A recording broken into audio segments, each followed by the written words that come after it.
Welcome to Measurably Better Learning, the podcast built for learning and development professionals. Whether you're an instructional designer, L&D professional, or corporate leader, get ready for insights and ideas that will transform your approach to learning, training, and development. So let's dive in. Welcome, everyone, to the Measurably Better Learning podcast. I'm Miriam Taylor, and I'm here with Dr. Jerry Zandstra, as is usual. And we are continuing our series on learning science. And today, I think I'm particularly glad you have a lot of expertise and you've done a lot of teaching in business, marketing, and things like that. Because today, our learning science topic is a little different. And it's consumer science. And in my mind, I mean, I understand consumer science, but to me, I put that in the world of like marketing, advertising. So first of all, tell me why consumer science as a learning science? Yeah, it is a little bit unusual. I mean, the origins of consumer science were things like home economics. I mean, that's where this would categorically fit. But as people started marketing products and started telling stories, they began to ask themselves, well, what exactly am I trying to accomplish here? And what you're trying to accomplish is getting somebody to follow a journey to get their attention to the point where they make a decision, hopefully in your favor. And consumer science is set in the context of scarcity. Most people Economics, don't think about that. Makes a lot of sense. You know, every single person on the planet faces scarcity. There are things they can do and they can't do. And if you do A, you can't do B. That's how economics works. That's how I tell my teenager every day. Right. And I mean, for as wealthy as Bill Gates is, he can't buy France. Right. He faces scarcity. Yes. And so it's the study of, in the context of a limited amount of something, you've only got a certain amount to spend. How do you spend that? And consumer science is looking at what influences people to make decisions. Now, we think of that monetarily, but there's something most marketing people know is more important than money, which it is something that results in money, but it's people's attention. How do you capture somebody's attention? And so applying this to learning is really thinking about how do you get the attention of the learner? And that is right square in the middle of what consumer science is really all about. And it's not easily done because there's so much noise, right? I mean, my phone's sitting right over there. You have to turn it off, right, and stop it from buzzing because it's calling. Just lots of things, even sitting in this room, different things are calling for our attention. And when you get into the workplace, there's all sorts of things that are and jobs and responsibilities and meetings and all the rest of it. How are you going to capture the attention? And another side of this is preferences. Sure. And most people don't realize it, but most of the products that are developed aren't developed by a group of nerdy people sitting in a room. It's all product testing. The products that are available to us in the market are products that we as a people have chosen. And if we don't react to them, they change the product, they pick something else. Yeah. So they're always trying to understand our preferences. And I think that ties pretty handily back to learning. What are the preferences of your learners? How do they prefer? Is it micro-learning, right? Is it, nope, sit me in a room, get this over with? Is it, I need to be in an augmented reality environment? I need maybe to be in a virtual. I'm a much better learner in social setting. Just give me a book and let me read it with no pictures, and I'm perfectly happy to do that. And so it's understanding the choices that people make in the face of scarcity, and it's understanding the preferences, the choices that people are going to make, and you might wish that they prefer different things. Yeah. People will sometimes, companies will put out a product and say, everybody should love this, except they don't. And you can say should as long as you want, but it's not going to matter. They don't. And so you have to figure out a way to change that. Yeah, and I'm so glad you said preferences too, because I think in that case, we're talking about the way that the content is delivered. We're not talking about, I mean, we fight a lot against sort of that, sort of learning styles, which is largely debunked. We're not talking about that, but we are talking about sometimes it's demographic. Mm-hmm. Oftentimes, I think it's job role, where they are in your company or organization. What do they have to do? So, for example, if they're on the floor every day, building something, right, handing them an e-learning module or a book is like, they have to find time to do that. But I'm going to use that to make my desk level. Exactly. So, if you can give them a job aid in the moment, or they can pull it up on an app in their phone immediately. I don't think learning professionals often think of it in terms of these economic terms, but we have to capture their attention. We have to capture like their preference, and they have to see the value. That's really the bottom line. All right. Well, when we come back, I think we want to talk about motivation. We're going to explore this a little bit more in terms of our users and just thinking through it with a consumer science grid, which is very different. Mm-hmm. Imagine a world where every training session, every learning module, and every translated document is aligned with your company's unique goals and global ambitions. Welcome to Ingenuity, where we don't just talk about elevating your corporate learning, we make it happen. At Ingenuity, we understand the heart of your business is its people.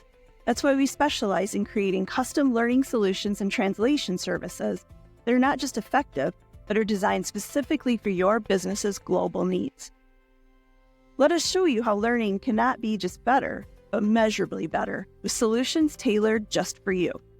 Learn more in the description below.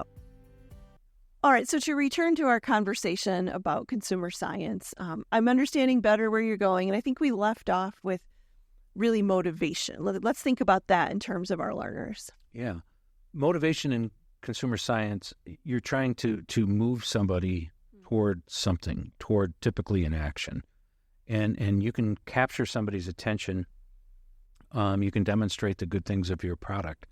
But if they're not motivated to buy it, and motivation often is like, does this solve a problem for you? Right. That's the key question, really. Yeah. Mm-hmm. And that's what I mean by motivation.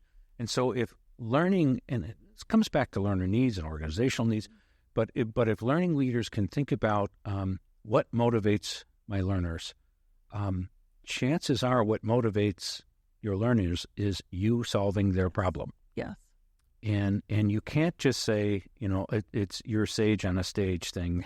Right. No. Kind of, it's something I return to often. That's your expression, and I really like it.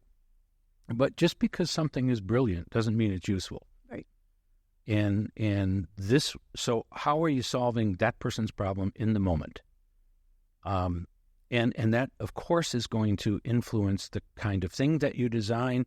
It's going to determine the modality through which you deliver it. It's going to be, determine length, how big or small it is. If you are solving my problem, you have my attention. I will be motivated. Mm-hmm. Yeah, absolutely. To give my attention, to give myself to this thing. So that motivation is a big one. It absolutely is, and I think solving problems.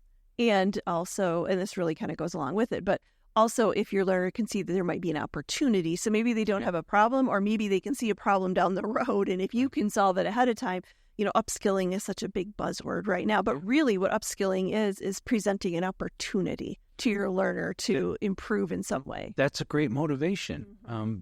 Can I connect this learning experience to my next job? To potentially a pay raise that's going to help my family out a bunch.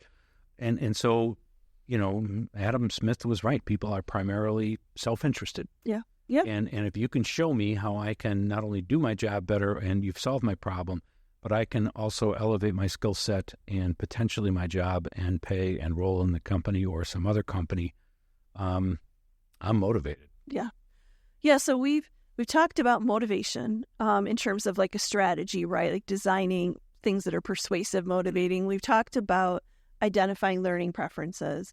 But are there other ways or other sort of suggestions you have for helping learning teams really think through, creating honestly a product, right, that the consumer wants? We choke on that. I know. We choke on that concept. Right. But it is a product.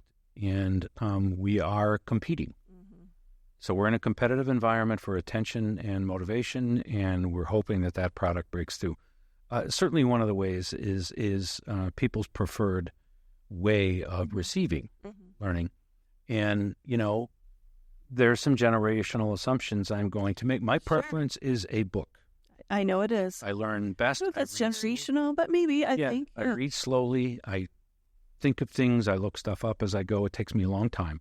But that would be my preferred method. But, anybody under, 40, is far more used to digital delivery, a little bit of entertainment in it, maybe some gamification in it. I'm more of a give me the facts and let me stew on them for a while. But knowing that audience is and their preferences is not different learning styles. Right, absolutely. Because we're not right. We're not down. We already discussed that. Yeah. Yeah, but but we do have preferences for how we want to learn, and or another way how we want to consume. That's another way to think of it. Some people want to go to a sit-down restaurant with cloth napkins. Other people are like, I need a drive-through, and I need to just get some food in me. So, and that's a modality or a delivery conversation. But then there's a way to think about this as like learner-centric. Yeah, yeah. Thinking in the design process, how are you designing this in a way that's going to emotionally connect? It's going to solve a learner's biggest challenge right now. Those are all factors in consumer science that are pretty applicable here. Be persuasive. Yeah. And why it's the Simon Sinek thing, right? It's the why. Why do I need to know this? Tell people up front why they need to know this, and then demonstrate to them why it matters. And then marketing people do this all the time. Small groups, testing, validation. Right. Does this connect with you? Does this resolve a problem? Would this get your attention? Do you see the value of this? I think those are things that are absolutely key. Yeah, and I think with testing, or we often don't feel like we have the time for it. Right. But there's ways to make time in even at the beginning to ask a small group of users, how would you prefer to have this delivered to you? Yeah. Or after, an initial storyboard or initial first development of a product to a learning experience, to send that out to just some random, what's your experience? Like you might learn, for example, I was just looking at, this goes to user experience, I was just looking at some slides where the carousel, right, which is most users of a certain age or a certain demographic are very used to sort of the Instagram model where you've got little dots and you can swipe but for a whole host of the users, they weren't catching that. So on the screen, it looked obvious to me, there's little dots, I'm going to stay on this screen.